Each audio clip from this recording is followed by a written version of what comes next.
खिप्रो में खबर ईंदा हलो त खिप्रो जे गवर्नमेंट इस्लामिया हाई स्कूल में पाड़ेसरी मुल्क तुर्की ऐं शाम में कुछ ॾींहं अॻु ज़िलज़िलो आयो हो, जंहिं सबबि उते जे माण्हुनि जो जानी ऐं माली नुक़सान थियो हो, जंहिं जी मदद करण लाइ हिकु डेस्क रखी वई, जंहिं में स्कूल जे मास्टरनि मोहम्मद इकबाल बेलम, मोहम्मद बख्श चानियो, गिरदारी लाल, दीदार गजू, अरशद बिरोई ऐं ॿियनि उस्तादनि समेत स्कूल में पढ़ंदड़ शागिर्दनि तरफ़ां इंसानियत जे नाते सां पंहिंजे हिसे जो कमु कयो। उन मौके ते उस्तादनि ऐं शागिर्दनि जो चवणु हो त पाकिस्तानी क़ौम हमेशा पंहिंजे पाड़ेसरी मुल्कनि जी मदद कई है ऐं कंदी रहंदी। Soomro 3D wallpaper and PVC panel shop दे रहा है सबसे अच्छी सर्विस, बेहतरीन क्वालिटी के आला मयार वॉलपेपर और सीलिंग खूबसूरत डिजाइन और कलर्स में दस्तयाब है। हर किस्म के PVC वॉलपेपर्स और सीलिंग लगवाने के लिए हमसे राब्ता करें।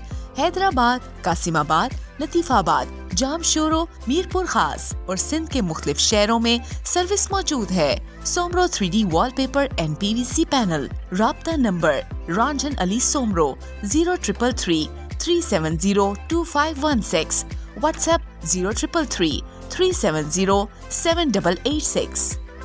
मज़ीद ख़बरनि ऐं तफ़सीलात लाइ विज़िट कयो असांजी वेबसाइट www.awamiNewsHD.com ऐं ॾिसंदा रहो अवामी न्यूज़ HD।